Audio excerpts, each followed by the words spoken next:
Welcome back to our month of breaking the loops that plague us, shall we say? All right. Okay. Lesson 3. We're talking about interrupting the emotional piece of this, right?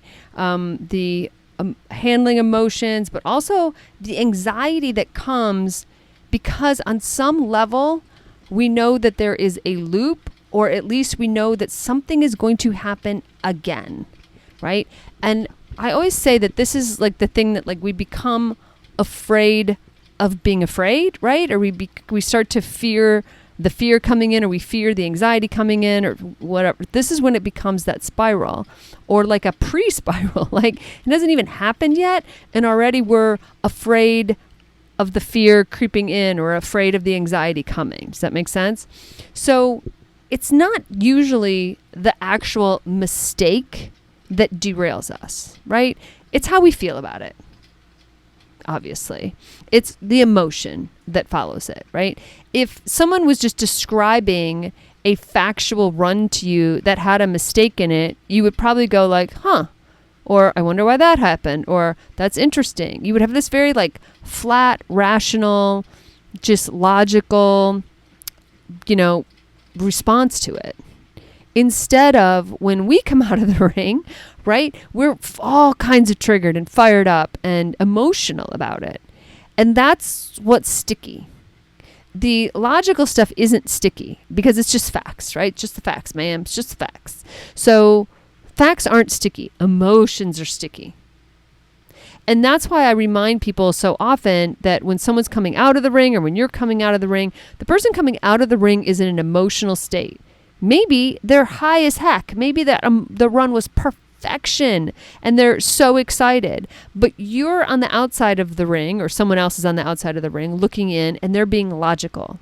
So when a mistake happens in the ring, the person in the ring is emotional about it as they come out of the ring.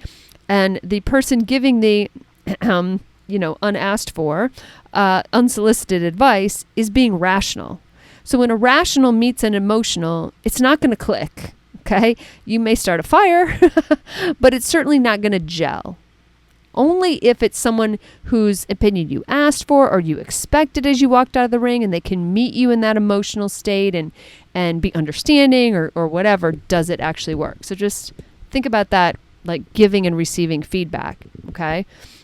But it's the emotion about the mistake that we care about, i.e. the story we tell ourselves. Maybe it's frustration, maybe it's shame, maybe it's panic, pressure, here we go again, But once that emotional wave hits us, then we start to spiral. Because we react, we don't respond. We tighten up, we maybe disconnect from our dogs. We're not really connected to them in that moment. Maybe we're going through the motions and saying like, oh, good dog, here's your treat. But are we really connected to them in that moment, or are we still in our heads? Sometimes we're really connected. Sometimes we're like, oh my God, you tried so hard. That was great. You were great. But a lot of the times we're disconnected and we're in our heads. Okay. So by the time we regroup, time has passed. Right? So whether that is, maybe you're getting quick at recovering, okay? So maybe you can do it in between runs, or maybe you don't recover until Tuesday. That's real, okay? So what we want to get is faster at that recovery, understanding how to interrupt the spiral, and figuring out how to, in the moment, use tools that will work for us. Right? Now, the thing I'm going to say about tools, and I had this come up in a coaching session not too long ago, is you can't have the first time you use the tools be when you're in an emergency. Okay? Yes, breathing works, but not if the first time you try it is when you are completely overdone and panicking and don't know what to do. So you just start doing Lamaze breathing. Okay? So not to make fun of the moment, but it's not going to work. All the breathing in the world is not going to work in that moment if you don't know how to use it, or you haven't used it before the moment requires it. Do you know what I mean? This is why I always say like practice in the off times. Okay. All right. So let's recap on why that emotional reactivity keeps us stuck. Okay. It's the meaning we attach. And because we assign emotion and meaning to the mistake, they get really, really, really sticky. And sticky keeps us stuck. Okay? It is the ultimate sticky trap.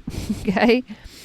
So we need to go from saying like, I always do that, or I'm never going to get this, to, whoops, okay, we're going to unpack that later, right? Even just that is just diffusing it. You don't have to get to you don't have to get all the way from, oh, I always do that, to, I'm always perfect, or I never make a mistake. Again, your brain won't buy it, too far to jump, but you probably can get to like, ooh, well, that wasn't super fun. I'm going to really try to figure that out later. Okay. And notice I am saying later, because when you're in the emotional soup of it, it's not the best time to unpack it, because to unpack it constructively is going to take that logical brain, and you trying to force that logic into an emotional state isn't going to be super successful. You're going to fight it. You're almost going to get like defensive against yourself, right? Yourself's going to say, hey, I think this happens. And your emotional pride of yourself is going to be, you shut up. We always make this mistake, right? Something crazy, which is why I brought up the unsolicited feedback thing when you're coming out of the ring. You're emotional. Someone else giving you feedback is being logical. It doesn't wash, oil, water, whatever metaphor you want to use. Well, that can happen within your brain as well. Okay, the conversations you're having with yourself, etc. So you want to make sure that you figure out how to get grounded and calm and are in a place where you are ready to dissect it. Coming out of the ring, for instance, and immediately flipping on the video and going, what the hell happened? What did I do wrong? Is probably not the best learning frame of mind, shall we say. Okay? All right, because when we're in that emotional state, we get very judgy with ourselves, right? We start to tear apart our own confidence. We say all the mean things to ourselves. So, and once we're there, it's hard to get ourselves back out of it, right? So that's why for some people it takes until Tuesday, because it just has to naturally diffuse. But what we want to do is be able to train ourselves to get out of it faster, right? Because aren't you miserable when you feel like that? I know I am. Okay. So step one to get out of it faster is, of course, to name it. Okay. To name anything takes its power. That's true of knowing someone else's name. You have power. You can make them turn their heads. Okay. So to name what you're feeling or whatever that is going to help you get control over it. So when you feel that big wave of emotion, is it nerves? Is it shame? Is it panic? Is it excitement? Try like putting your commentator voice on, right? Like pretend you are the, Westminster commentator and you are like, well, that's my perfectionism voice. Or look at that. That's the fear of disappointing my trainer. That's the pressure to prove this dog is better than that. That's my old pattern kicking in. Okay. So yes, I went to broadcast journalism school. I have a Westminster voice. All right. So name it or put a label on it, or looky there. Sarah has once again fallen into her perfectionist trap. Okay. Give it whatever voice you need. All right. That's just one idea. But the commentator thing, the reason I'm serving it up as an option is it's quote third party. Okay. It's not you saying this about you. It's this commentator voice thing, disassociated head, whatever, saying this. So it's not you dissing you. It's this other thing naming it and observing it, right? That art of observation is pulling yourself out of the moment and above it and just observing what's happened, right? So try that. I always go for funny because I think if I had a commentator on my life, I would probably either laugh a lot more or punch them in the throat on some days. But I think that doing something like this, it gets you above it, right? It gets you out of it. You become the observer instead of the reactor. All right. We already know how to react. We need to observe more. Okay, so the second thing is obviously interrupt the pattern. You see it, you've named it, you know what it is. So now do anything to change the channel. Anything. I don't care if you shake your hands, do a couple jumping jacks, drink water, think about pizza, put something on the grocery list. Just do something, okay? I like physical because I think we store a lot of that extra energy in our physical bodies, right? But maybe you need to walk around, get away from your crate, get away from people, just shake it out. Maybe you need to do a silly, weird movement to disrupt whatever is in that autopilot of yours, right? Maybe it is breathing. Maybe this is the time for you to take 3 slow, deep breaths. Okay. But you've got to disrupt it in a physical way. So even breathing is physical. Okay. So do something physical to change the channel of this pattern. Okay. Mentally, have a reset phrase. Okay. Brainstorm some reset phrases ahead of time, put them on an index card, whatever, it could be like new moment, new run, or that's old news now. Because whatever just happened, it's in the past now, right? You could also mentally visualize hitting like a mental pause button, right? Maybe just mentally, you just picture that, if you're a very visual person. Or, maybe the third thing is ask what my dog needs from me right now. Take the focus off of yourself and onto your dog. Okay? Even these small shifts matter. Because again, we are reactivating that frontal cortex, which is more logical than that midbrain, which is where all the emotion is just spinning and spinning and spinning and spinning. Okay? You are not trying to eliminate, squash any of that emotion. Okay? We're not trying to eliminate emotion. We're just trying to give it a better job. Okay?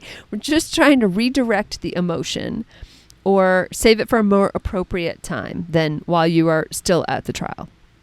Okay, so for rehearsing your recovery, I need you to practice how you want to respond when things go wrong. Okay? I know this is counter to a lot of what I talk about, right? Visualizing, we always want to visualize the positive, we want to visualize everything going right, etc. But what I want you to do is I want you to do a little bit of like rewriting the past, okay? I want you to remember a time where you made a mistake in the ring and you were pretty upset about it, okay? And I want you to sit in that frustration for a minute. And then I want you to imagine yourself taking a break, taking a breath, relaxing your shoulders, refocusing, saying maybe one of your reframing phrases that you came up with, playing with your dog, connecting back with your dog, leading with clarity, rewriting your past reaction with the response you wish you would have made. Okay? Now, you might be saying, what good does that do? What good does rewriting history do? Well, again, just like all visualization, when we visualize with feeling fully there and go through that pattern over and over again, our brain sees it as a memory that's happened. So in a way, rewriting that history says that, no, this happened differently. Here's how it happened. I made a mistake. I came out of the ring. I kind of shrugged my shoulders. Yeah, I was disappointed. I was bummed out, but I remembered that it was just about me and my dog, and I could go through the video later. And so I just took some deep breaths. I shook it out physically with my hands and my shoulders and just shook it all off and took my dog out, and we just kind of walked around for a minute, and I got all back down to earth and sort of squunched my toes in my shoes and got grounded again. Okay? So see that all happening. Rewrite the past and get in practice getting out of that emotion and back into it. Now, in order to do that, remember, you got to feel what you felt in that moment, right? You got to go ahead and let yourself dredge up that emotion, that frustration, that shame, that embarrassment, or whatever it was, so that you can feel it enough that you can be like, aha, Whenever I feel that way, these are the things I'm going to do to get myself back. Okay? It doesn't make mistakes more likely, but it makes them less costly because you've trained your brain for recovery. Okay? That is really important because otherwise you're only trying to remember to train your brain. Like it's like using a brand new tool in the moment. You're like, I don't know what to do with this. I can't, you're not in the emotional state to mess around with new tools, which I get. Okay? So when let's talk about anxiety for a minute. Anxiety, which is an absolute real thing, is just all of the things we've been talking about, only kind of elevated. All right. Sometimes anxiety is the whole loop, right? We have anxiety or we experience anxiety. I like to always rephrase my clients and say you're experiencing anxiety because it doesn't make you, I don't like to say I am or I have because it makes it more like I am anxiety, and I hate that. We want to be able to say like I'm experiencing anxiety so we can get some distance from it, right? So I want you to know that is not broken. It's just a really strong loop. Like all of these loops we've been talking about, it's just so strong, right? Anxiety is an overreactive threat response. Okay? So someone might see a bug on the counter and one person is like, ew, and just like hits it and brushes it off. The next person is like, we have to burn down the house. Like, I'm never living anywhere where there's a spider. Okay? I'm being silly, of course, but that's an overreaction to seeing a spider on your counter. Okay? Burning down the house is an overreaction. And anxiety can be like that. It can be just an overreaction. And again, we're talking about react, right? So you are over too much, and then the reaction is that knee-jerk response. Okay? So it's a disproportionate response to whatever is going on. Okay? So your brain is trying to keep you safe. It is the same thing that we've been talking about all month, but it's just doing it in a really poor way. Okay? So with the same things that we've been talking about, with the same awareness, with the same practice, you can turn down the volume. All right? If you are experiencing a lot of anxiety often, there are other people, like I am not the person, right? I'm not trained to do that. I'm not going to pretend I'm, trained therapist to help you with that. But I can tell you that with awareness and practice, you can turn the volume of your anxiety down. Not squash it, not eliminate it, but turn the volume down.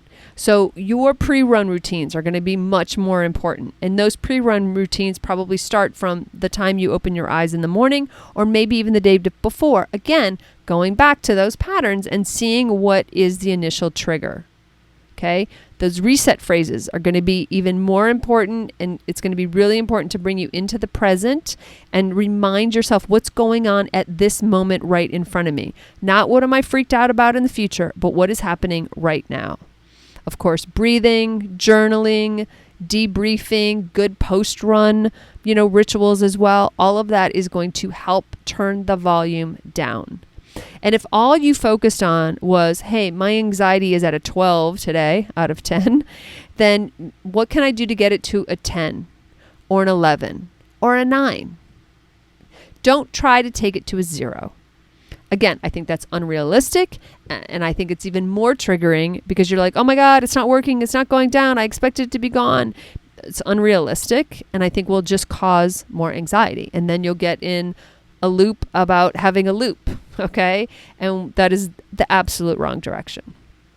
Okay. To some, tame it to name it. Or tame it to name it. Name it to tame it. Here, I thought I was being clever, and I screwed it up. Name what's going on to be able to tame it and really get some distance. If you need to use your commentator voice, do that, okay? Build a reset tool, a mantra, a phrase, something you do, something physical. Ideally, it has a physical and a mental component because that will make it stronger and more useful for you. And then the last one, visualize a comeback. Visualize the mistake you once made and like how you would come back from that, and, you know, coming back stronger and doing it again and again and having it work. Okay. You can get a lot done in visualization. You can get a lot of practice in with just visualization. So trust me and give it a try.